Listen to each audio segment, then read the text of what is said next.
Late to the video. Wasn't gonna post this until, I figured out if it would run, but so in the first video we were working on that Suburban. Well, that's got the diesel and it's kind of gutless, so we're gonna throw in one of these bad boys. This is a small block 400 Chevy.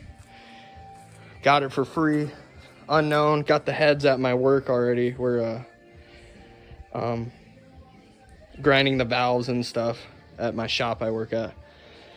So motor had like less than 15K on it. Grandson drove it.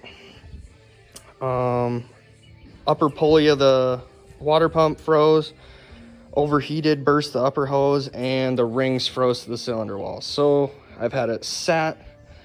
That's all transmission fluid. I've had it sat with PB blaster and brake fluid and everything soaking the cylinders. So that's been sitting like that for about a week and a half.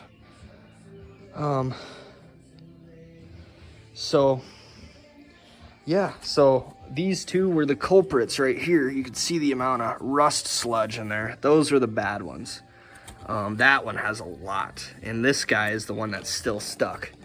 So what I did was I tapped on them with a mallet. If you listen to this one,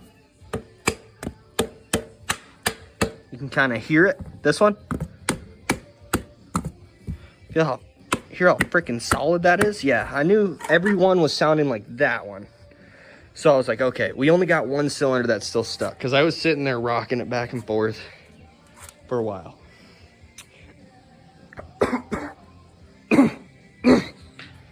Sucked in some air moss there.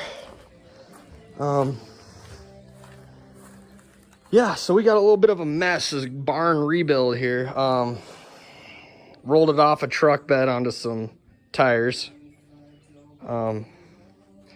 Yeah, we got the valve covers and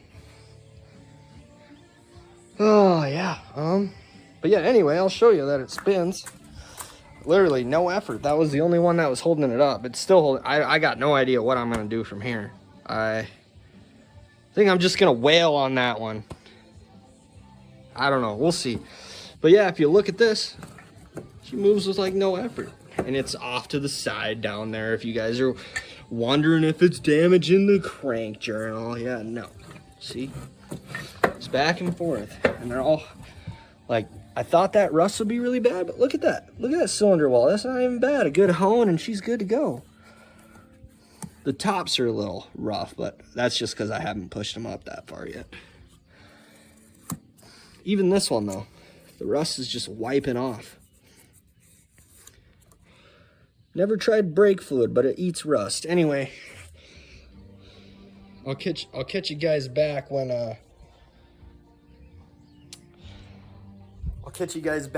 I get that thing unloose. Anyway. All right. So what we got going on here? So we were able to get it to spin. All right. That was step one. Step two, beat the living shit out of that guy.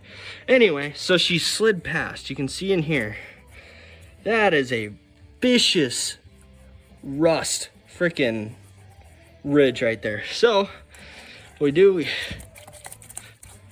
spray it with some of that, some of the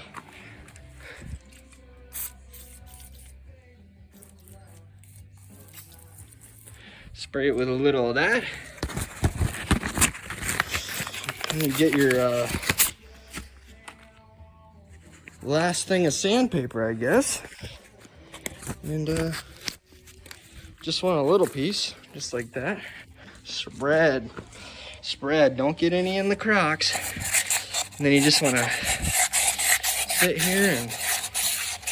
Not ideal. This is not ideal. Ideal, you would want to, not do that, probably get the crank off, but the crank was stuck, you gotta think. So I had, I'd pull the crank off and,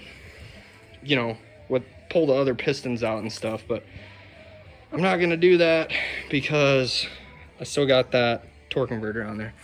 So I'm gonna try to connect this piston back, get it rotating so then I could take off that torque converter. So I just need to get this ridge gone enough to be able to turn it. So anyway, I'll do that for a little bit and then I'll get back to you.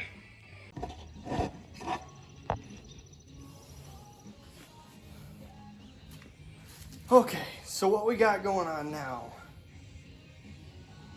I'll just bring in.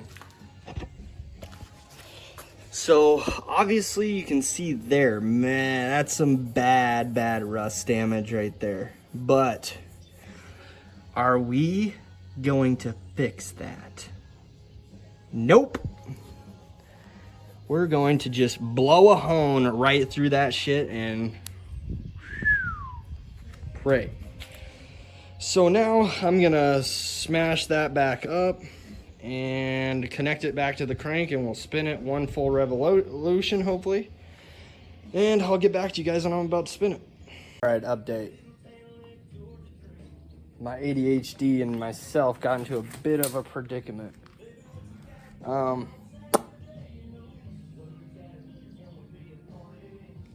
I lost the keyway for the crank. This is the only thing I wouldn't recommend about working in a barn. Can't really find shit when you sit it down.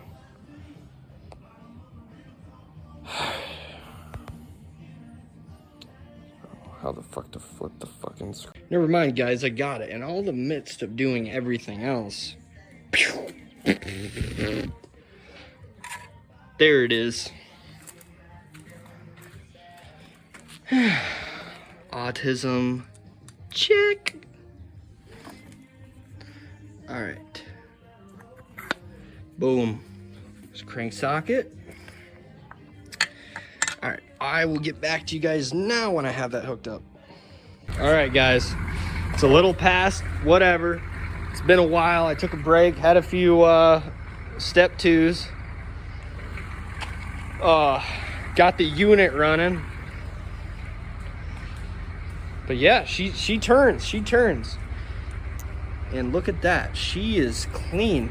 That little black mark, I thought it was gonna be rough, but nope, cleaned right up.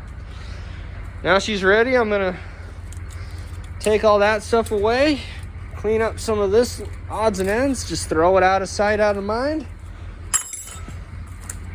Got my workbench over there, transmission, pan. I gotta take this off. Take those off. Make sure I don't lose that damn keyway again. Just gonna put that keyway right there. Put my pry bar right there.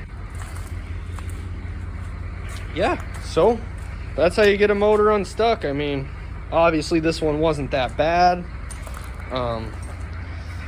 But I did let it sit soaking for a week, so it did break up that stuff a lot. So yeah, if you guys ever decide to do that, or you're not gonna you're gonna have a lot of trouble with it, but just prevail.